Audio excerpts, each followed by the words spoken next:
Assalamualaikum warahmatullahi wabarakatuh. Kesempatan ini saya mencoba untuk mempresentasikan pemantauan kinerja solar charge controller mini menggunakan Arduino, MQTT, CollectD, RRD database. Latar belakangnya adalah ini sebagai proof of concept penggunaan energi matahari sebagai satu daya listrik pada perangkat elektronik secara kontinu. Jadi ini satu-satunya source-nya ya dari solar, dari energi matahari. Kemudian ada proof of concept untuk sensor wireless, akuisisi data dan penyimpanan data. Kemudian analisa energi listrik yang diproduksi, disimpan dan digunakan dalam sistem kelistrikan energi matahari. Oke, mohon maaf ini gambarnya berantakan walaupun lulusan elektro yang nggak jelas, nggak masuk di kuliah, jadi ya kayak gini gambarnya. Ini solar cell,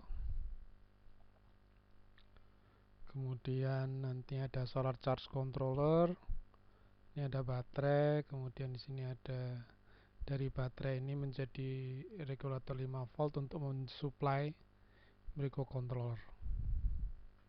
Di sini ada sensor arus dan tegangan, ada 3 titik yang disensor, yaitu yang masuk ke solar charge controller, yang disimpan dan yang dikeluarkan oleh baterai, kemudian beban ke sistem. Jadi di sini energi masuk, lalu energi dipakai. Satu-satunya energi sumbernya dari solar. Ini realisasinya, ini solar panelnya. Kemudian ini fisiknya.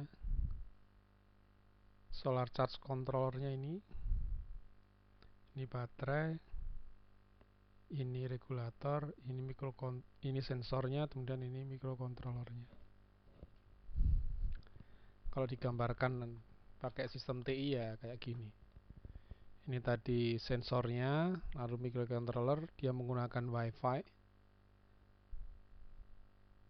kemudian ditangkap oleh menggunakan hotspot di rumah. Data yang diukur oleh sensor kemudian dikirimkan ke cloud server, disimpan dalam database dalam bentuknya RRD. Pengiriman dari microcontroller ke cloud server menggunakan protokol MQTT. Lalu kita sebagai user untuk memantaunya bisa mengakses webnya di cloud server. Hasilnya gimana? Ini dia. Ini adalah tools untuk sebagai kolektor data sensor. Kemudian inilah hasilnya. Current 1 ini adalah arus dari solar. Current 2 ini adalah arus yang ke baterai. Current 3 itu yang ke beban. Kemudian ada di sensor juga itu sebagai testing, itu humidity dan temperatur. Voltage 1 juga gitu, ini adalah voltage dari solar, ini dari voltage dari baterai, ini adalah voltage dari beban. Oke, kalau kita bandingkan, ini adalah fluktuasi dari solar panel dalam 2 hari. Voltage 1 itu yang biru ini, jadi ada puncaknya itu di sini. Kemudian ketika sore dia akan turun. Kemudian voltage 2 ini adalah yang merah biru ini, yang biru ini adalah berhimpitan dengan voltage baterai, jadi dia stabil di sini. berarti antara energi yang masuk dengan beban yang keluar itu masih surplus energi yang masuk. Ini lebih menarik kalau kita lihat current-nya, arusnya itu. Jadi ini yang ini Tosca. Tosca ini adalah arus dari solar, yang biru ini adalah arus baterai, yang merah ini adalah arus dari beban. Karena mikrokontrolnya melaksanakan tugas yang itu aja, ya bebannya stabil lah terus sepanjang hari.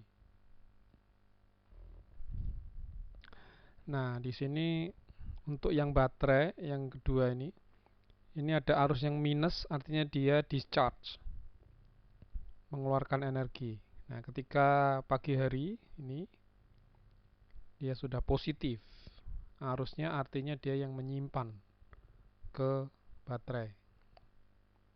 Lalu suatu ketika dia sinar mataharinya lemah sehingga dia discharge lagi dari baterai. Ketika sore dia akan discharge sampai pagi lagi. Seperti ini. Jam 6.50 harus mulai positif, kondisi siang hari, namun energinya berkurang sehingga discharge. Ketika jam 15.20 harus mulai negatif. Ini malam hari dia discharge. Suatu ketika kami tambah beban di sini sehingga pemakaian arus di beban itu naik. Yang terjadi ya nggak surplus lagi, semakin tenggelam. Ini threshold saya bikin 4 volt. Di suatu ketika di sini naik stabil, suatu ketika dia turun naik lagi. Dan ketika bebannya bertambah, akan tegangan baterainya akan semakin turun dari hari ke hari, semakin turun dari hari ke hari. Akhirnya kita lepas saja daripada sistem kehabisan daya di baterainya, makanya kita lepas seperti ini. Kita lepas, stabil lagi, tegangan baterai menjadi naik.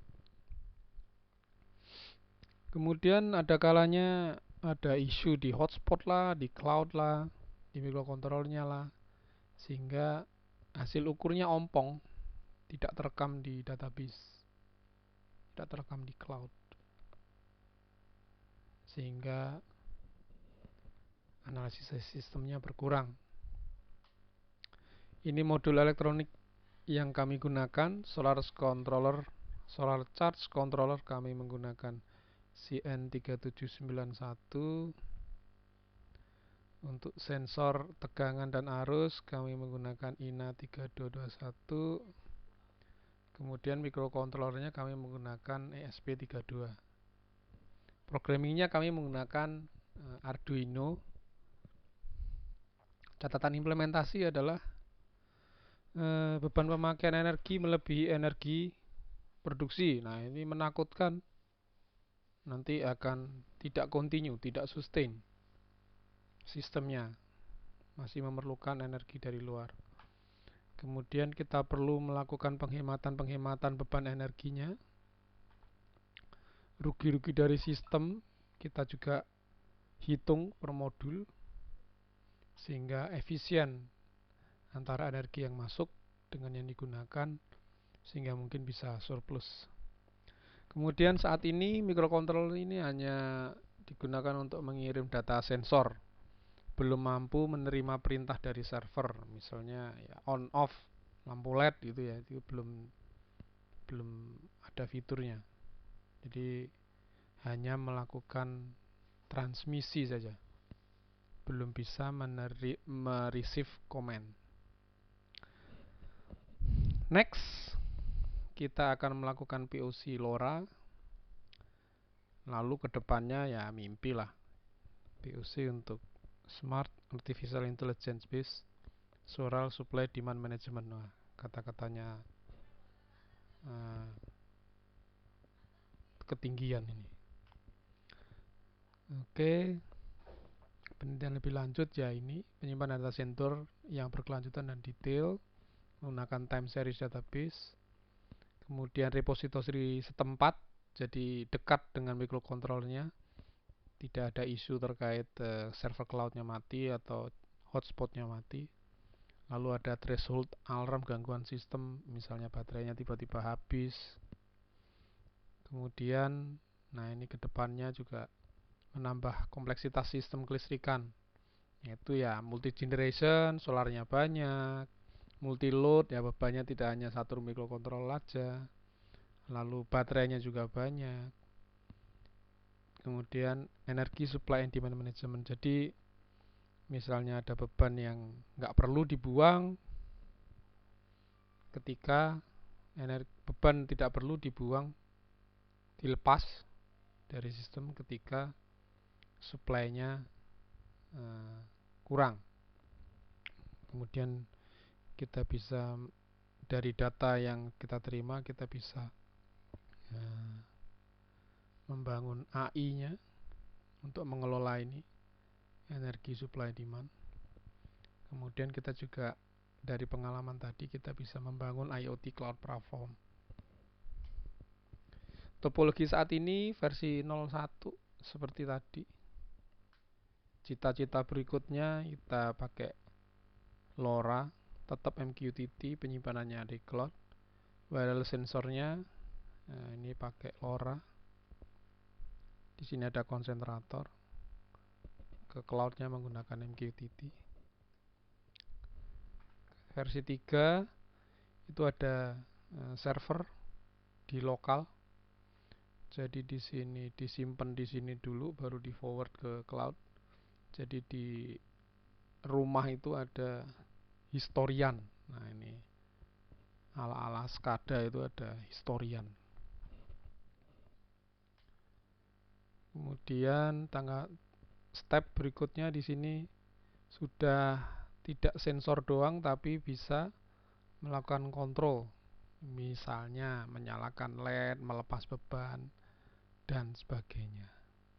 Nah, di sini di lokal ini kita juga bisa bangun intelligent controllernya untuk memerintahkan ke wireless sensor and control ini.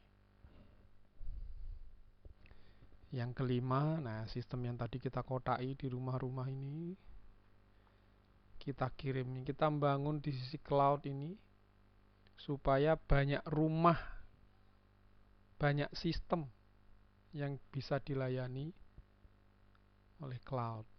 Jadi customer 1 bisa mengelola sistem 1, customer 2 bisa mengelola sistemnya, customer 3 bisa mengelola sistemnya sendiri. Dan semuanya ini dikelola dalam multi tenant, jadi pelanggannya banyak, nggak hanya satu orang aja. Oke, ini hasil perekaman yang menarik itu ketika banjir Jakarta tahun baru. Terus di sini ketika tahun baru itu mendung sehingga tegangan baterainya turun karena supply kurang dari demand. Mendung, hujan, terus hujan, banjir. Udah nggak bisa pulih. Banjir di sini.